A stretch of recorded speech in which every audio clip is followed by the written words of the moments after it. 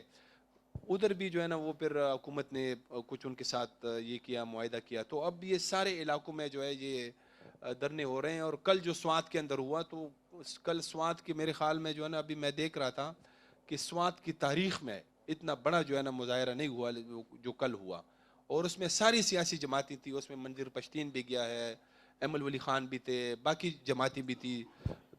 ایک مسلم لیگ نون کے لوگوں کو وہاں پہ نہیں چھوڑا گیا, اور ایک جو ہے وہ جو پی ٹی آئی کا وہاں پہ سٹی میئر تھا اس کو بھی جو ہے نا اسٹیج سے اتارا گیا ہے.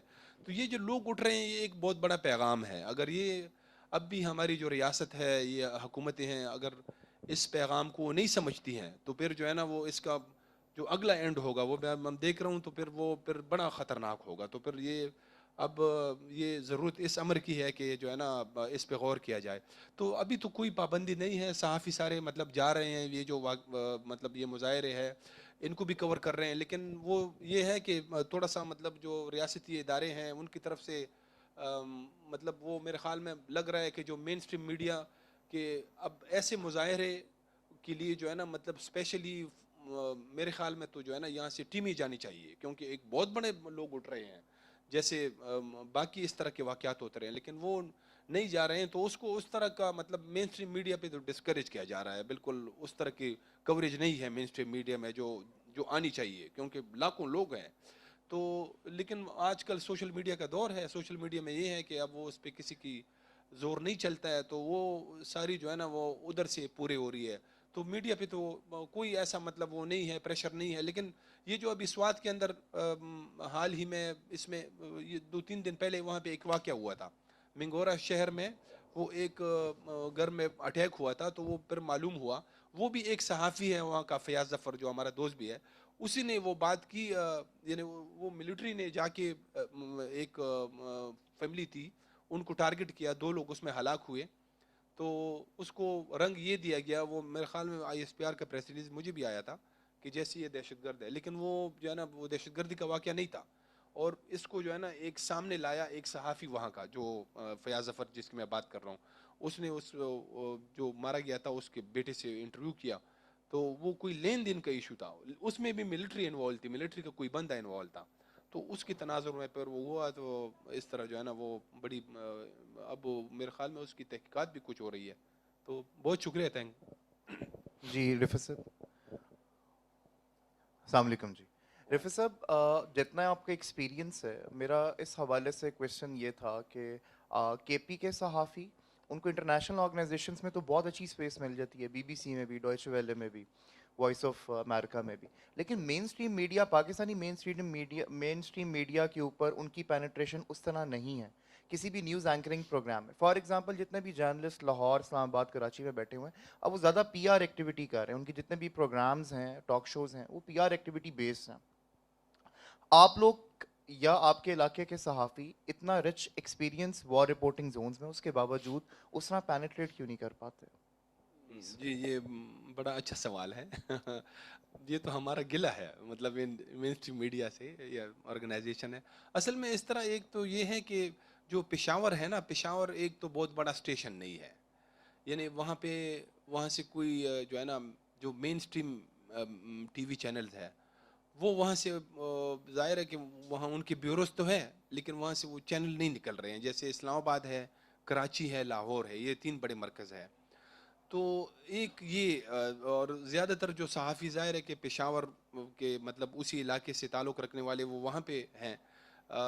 تو یہ ایک تو یہ وجہ ہے. دوسری وجہ یہ ہے کہ اب یہاں پہ مطلب جو جیسے ایک کچھ صحافی تو ہے, جیسے سلیم صافی ہے, اب ایک اور ہمارا جو ڈان میں بھی ہے عادل شازیب, وہ بھی ہے, یہ ایک کا دو کا. لیکن یہ بھی جو ہے نا جیسے سلیم نے آغاز پشاور سے کیا, مردان سے کیا, پھر پشاور سے کیا, وہ یہاں پہ شفٹ ہوئے, پھر اسلام آباد آئے تو اس کو یہ چانس ملا. اور عادل جو ہے وہ تو لندن سے آیا تھا, بی بی سی میں تھا.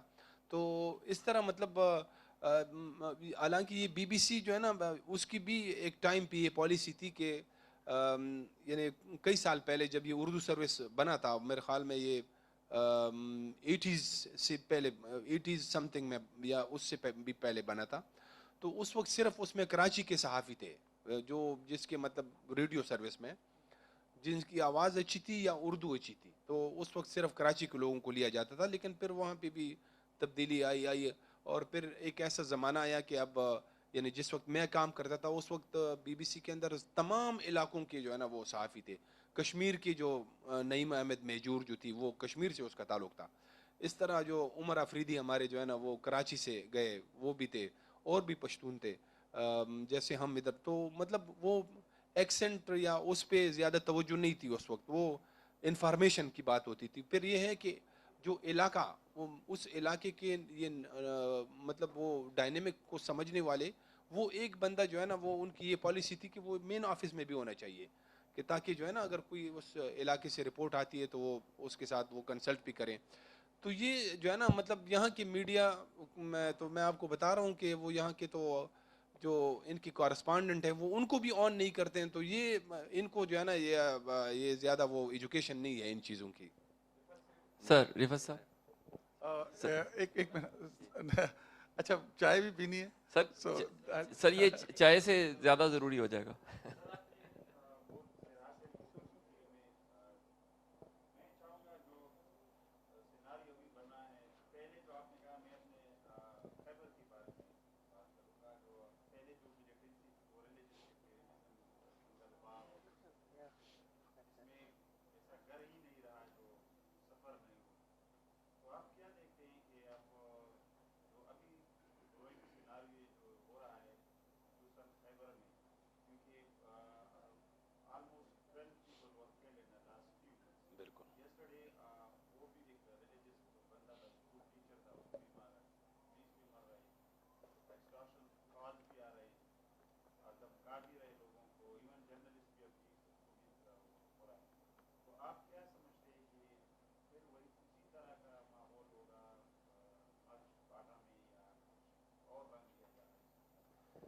یہ بھی بڑا اہم سوال ہے. اصل میں صورتحال تو بڑی تیزی سے جو ہے نا وہ سنگین ہوتی جا رہی ہے جو ہم دیکھ رہے ہیں. جیسے آپ نے ذکر کیا تو یہ 2-3 دن پہلے جو وہاں پہ ایک عالم دین تھے جو ٹیچر جس کی آپ نے بات کی تو بہت بڑا عالم تھا. تو اس کو جو ہے نا وہ یہ کہا جا رہا ہے اس کی ذمہ داری کسی نے لی نہیں کہ یہ کس نے مارا ہے, لیکن وہ داعش کے بارے میں کہا جا رہا ہے کہ شاید انہوں نے اس کو ٹارگٹ کیا ہے. تو اگر داعش جو ہے نا جیسے وہ باجوڑ میں اس کی بڑی پریزنس ہے, حال ہی میں باجوڑ میں کئی واقعات ہوئے جو انہوں نے وہاں پہ کلیم کیے ہیں, اگر وہ یہاں بھی آتے ہیں تو یعنی بڑی تیزی سے جو ہے نا اس طرح کے یہ جو خاص کر ٹارگٹ کرنے کے واقعات جو ہو رہے ہیں میرے خیال میں اس طرح تو صورتحال نہیں بنے گی جیسے پہلے تھا. کیونکہ اس وقت بھی یہ سارے جتنی بھی مرج ڈسٹرکٹس ہیں کہیں بھی ایسا علاقہ نہیں ہے کہ جیسے پہ کسی ٹی ٹی پی کا یا قبضہ ہو ان کا, مطلب ایسے کوئی بھی علاقہ نہیں ہے.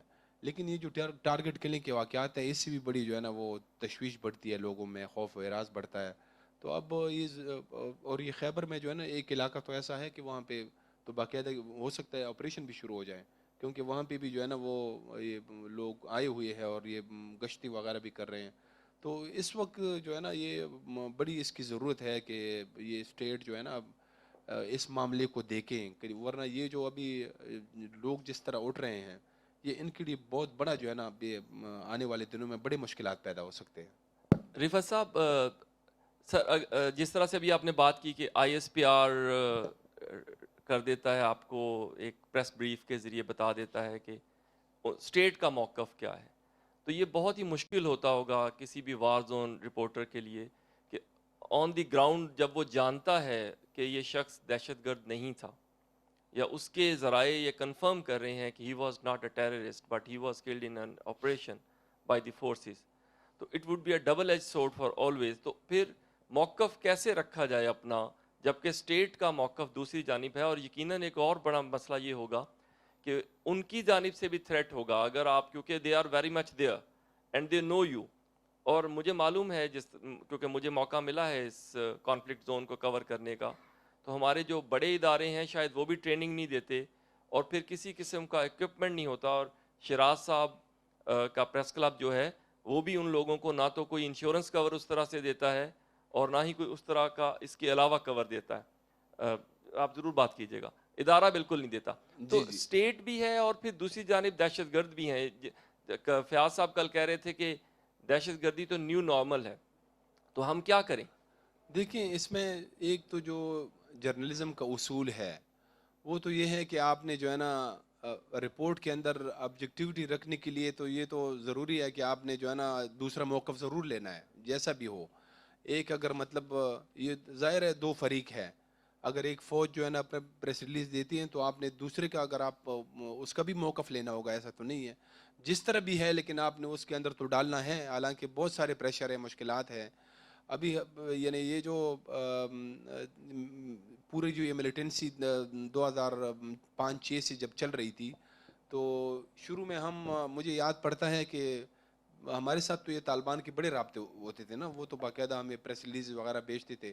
تو شروع میں ہمیں یاد پڑتا ہے کہ ہم ان کے کافی سارے جیسے ایک پورا ورژن دیتے تھے کہ جیسے پورا پیرا 2 پیرے ان کے وہ ہم ڈال دیتے تھے.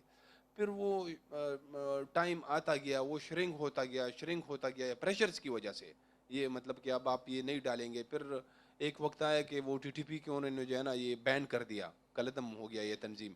تو لیکن ہم نے آخر تک, جب میں BBC میں تھا, ہم ان کی اگر یہ ذمہ داری قبول کر لیتے تھے تو ہم اتنا تو ہم ضرور لکھتے تھے کہ انہوں نے ذمہ داری قبول کر لی ہے. اور کبھی سیریس کیسز میں یہ ان کا ورژن پورا بھی دیتے تھے. اور مجھے خود جو ہے نا اس کے لیے بڑے مجھے تکلیفات اور مشکلات کا سامنا رہا. ایک مرتبہ جو ہے نا مجھے یہ اپنی ملٹری اغوا کر کے لے گئی. وہ مسئلہ کیا تھا, یہی تھا کہ وہ باچا خان یونیورسٹی میں وہ جو واقعہ ہوا تھا, اس دن رات کو میں لائیو چلا گیا. عادل شاذیب ادھر سے اینکر تھا ریڈیو پہ. تو لائیو میں تو ہم جو ہے نا مطلب بعض اوقات یہ ہوتا ہے کہ جب آپ وہ سوال کرتا ہے آپ جواب دیتے ہیں تو آپ کو کبھی اندازہ نہیں ہوتا ہے کہ آپ کچھ زیادہ بول جاتے ہیں. تو وہ میں نے پورا طالبان کا ورژن دے دیا پورا. تو جس وقت میں نے فون بند کیا ہے, میرا کیمرہ مین بلال گواہ ہے, اس کو میں نے کہا کہ بلال معاملہ خراب ہے, اب ایسا نہ ہو کہ ہم رستے میں مجھے یہ گرفتار کر لیں. میں نے اسی وقت اس کو بتا دیا, تو وہ گواہ ہے. لیکن پھر مجھے صبح گھر سے جو ہے نا وہ اٹھا کے لے گئے. تقریباً 3-4 گھنٹے مجھے ٹارچر کرتے رہے کہ اور بات یہی تھی کہ آپ نے پورا کیوں ورژن دے دیا. میں نے کہا یار وہ لائیو تھا, بس وہ کبھی ہو بھی جاتا ہے اس طرح. تو یہ جو ہے نا مطلب بہت مشکلات ہوتی ہیں اس طرح. لیکن ہم نے ایک بات ہے کہ ہم نے ورژن تو ان کا, اگر آپ نے اسٹوری کو بیلنس کرنا ہے تو آپ نے تو ورژن ضرور دینا ہوگا اس کا. جی جی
یہ آخری سوال کا پہلے جواب دوں گا. اصل میں اس طرح ہے کہ اس میں ڈیپینڈ کرتا ہے, ایک تو یہ لوکل میڈیا ہے اور ایک فارن میڈیا ہے جیسے BBC میں تو ہم ایک سٹوری کو کنفرم کرنے میں اگر 2 دن بھی لگ جاتے ہیں تو 2 دن لگاتے تھے. اس میں بریکنگ نیوز کا چکر نہیں تھا. ادھر تو بریکنگ نیوز ہے نا, اور بریکنگ نیوز ایک الگ موضوع ہے, وہ بھی صحافت کا بہت بڑا دشمن ہے.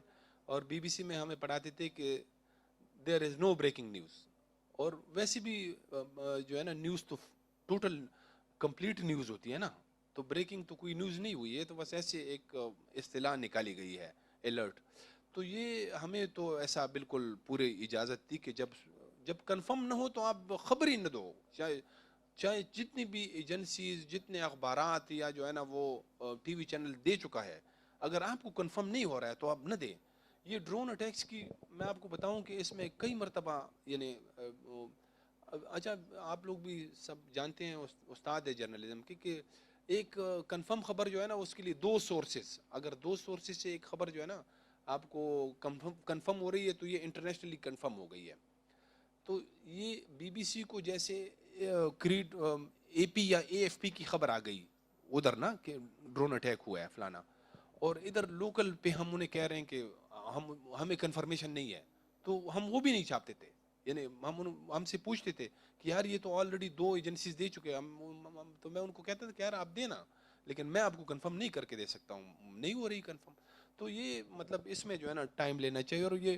اور ڈرون کی جو شارٹس وغیرہ ہے یہ تو اب اس طرح ہے کہ یہ تو عام, اگر کوئی آپ فیچر وغیرہ کر رہے ہیں اس میں اب یہ تو ساری میڈیا میرے خیال میں وہ تک استعمال کر رہی ہے, لیکن یہ اس کے بڑے مسائل ہوتے ہیں کہ وہ ہر جگہ پہ آپ نہیں استعمال کر سکتے ہیں.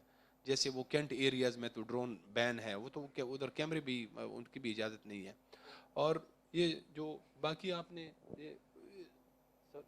جواب دیتے ہیں, یہ جو آپ نے وہ ٹریننگز کی بات کی, تو یہ ہاسٹائل ہیفٹ اس کو کہتے ہیں, hostile environment and first aid training. اس میں پہلے فرسٹ ایڈ کی 2 دن کی ٹریننگ ہے, پھر یہ 3 دن کی جو ہے وہ پوری ٹریننگ ہے, لیکن وہ ایک لمبا چکر ہے. میں خود بھی ٹرینر ہوں, میں دے چکا ہوں. وہ 1 دن میں نہیں ہوتا, یہ 3 دن میں 3-4 دن میں ہوتا ہے. اس میں یہی ہوتا ہے کہ آپ کانفلکٹ کو آپ کیسے کور کریں گے, جب آپ جائیں گے تو آپ کو کیا احتیاط جو ہے نا وہ لینی پڑتی ہے. یہ تو پہلا اس کا وہ ہے. پھر اگر وہ کہیں پہ دھماکہ ہوتا ہے, بلاسٹ ہوتا ہے, وہ فرسٹ ایڈ میں بھی آپ کو سکھایا جاتا ہے نا, تو اس کو آپ نے کیسے کور کرنا ہے, خود کو یعنی بچانے کے لیے آپ نے کیسے جانا ہے. پھر اگر کوئی چیک پوسٹ وغیرہ آتی ہے, وہ ملیٹنٹس کی چیک پوسٹ بھی ہے, فوجیوں کی چیک پوسٹیں بھی ہے, اس پہ آپ نے کیسے جانا ہے, کون سی تدابیر لینی ہے. کیونکہ اگر آپ کو وہاں پہ روک لیا گیا, آپ کو گرفتار کر لیا گیا, تو آپ کی سٹوری وغیرہ تو گئی نا. تو یہ ساری چیزیں اس میں ہے, لیکن وہ بڑی ٹیکنیکل ٹریننگ ہے اور اس کی بہت زیادہ ضرورت ہے. اور مجھے اب میں سر سے یہ ایک سوال کروں گا کہ سر یہ جو ہے نا یہ یونیورسٹیز میں پڑھایا جاتا ہے کہ نہیں, یہ تو ضروری ہے سر, یہ اس کا تو ہے نا یہ